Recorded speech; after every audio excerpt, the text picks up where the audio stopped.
I was worried about following Sean because she's notoriously good at. She's definitely not smart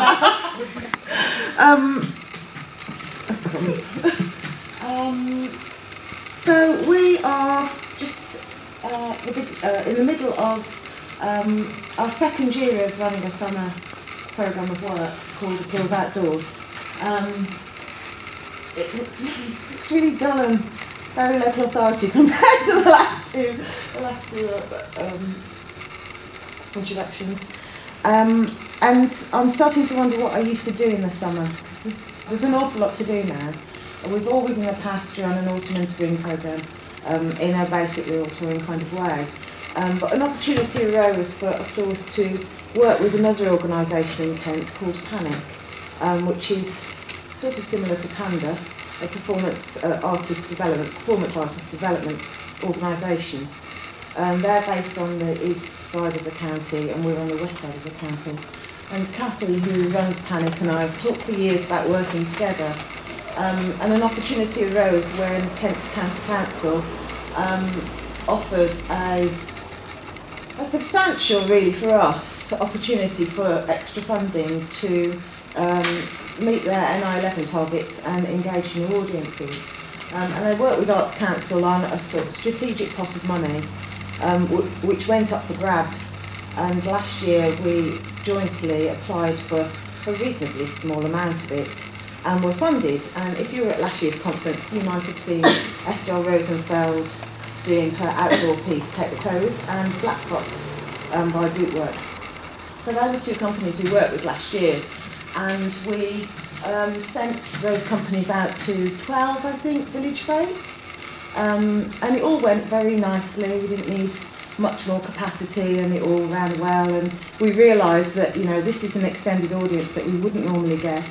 A number of those hosts were not already promoters, so we'd found potentially new indoor promoters, we'd found new hosts, and we'd found new audiences, which seemed really, really straightforward at the time, because there were 12 of them. So the following year we talked about furthering the project, and KCC were running the development award again, and encouraged us to apply for a second year. So Panic and Applause again worked together, in a way part of a sort of movement towards potentially emerging as an organisation, seeing what we had in common and how that would work. And it's timely in that KCC had just put together their cultural policy, and part of that was the benefit of outdoor arts in Kent, and that they are interested in being a leading county for outdoor arts, and that seemed to be the direction that we started to move into. So we put a call out for Kent-based companies that were developing outdoor work. I think I'll remember to do myself.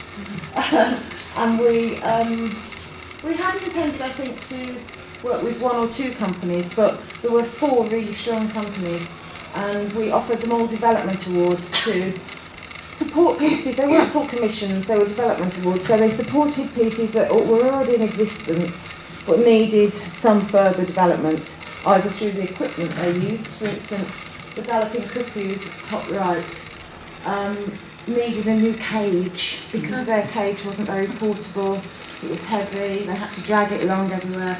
So they used some of the development awards for a new cage, and I think Dizzy O'Dare needed to upgrade the bike that they used to pull their show along with, and other various elements. Estelle wasn't in receipt this year because she had been helped the year before, and Akashi's the Wheelhouse needed further development. So all of the companies, bar Estelle, who we were retouring, received development awards and the promise of dates for the summer months. So this was fulfilling Kent's need to help develop outdoor work in the county, and also for us, you know, obviously. It became a really big part of the year's programme. We have this summer, I think, 42 bookings in fetes and in festivals in Kent and a few in East Sussex. We're working at some established festivals, who are paying a fee, and we're working with a lot of small faiths communities that we don't already know at all.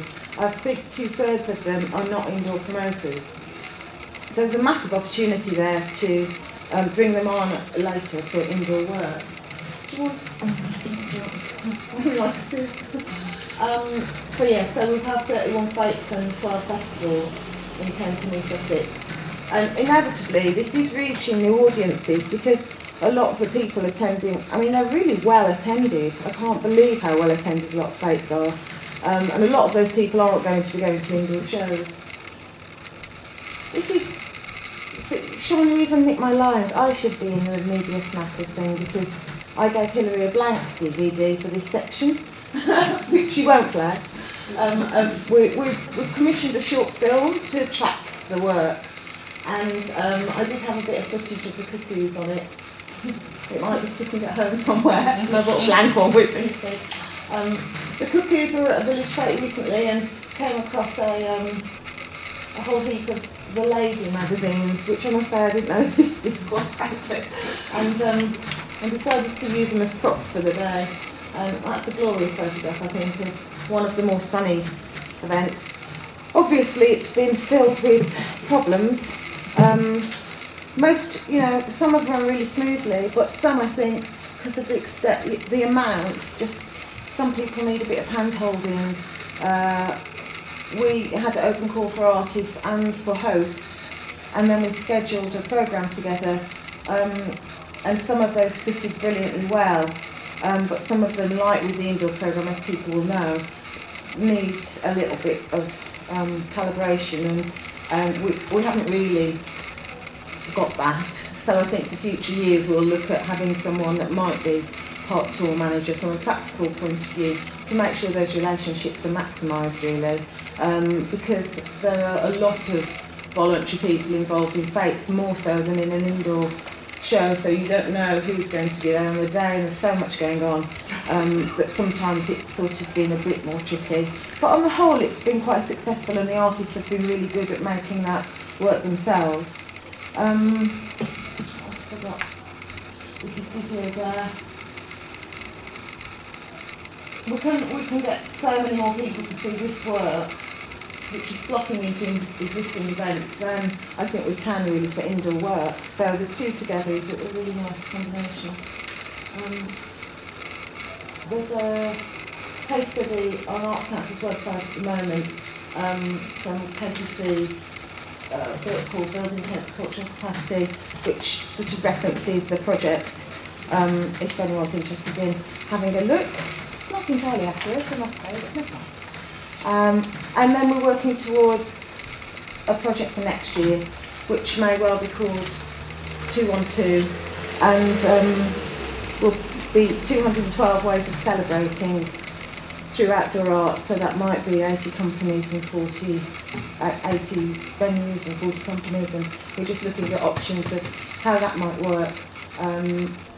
If anyone here knows really good outdoor work, then please do drop me a line, because we'll be looking beyond Kent and East Sussex for work, and we hopefully will have commission opportunities. So we're just in the middle of organising ourselves for next year. That's potentially what our lineup will be, and will be most of the work Paul's does for that year, I think. So it's really worked for us. I think here I've just got a clip of Aquajuice Warehouse, if that's working. Which I might just put down for.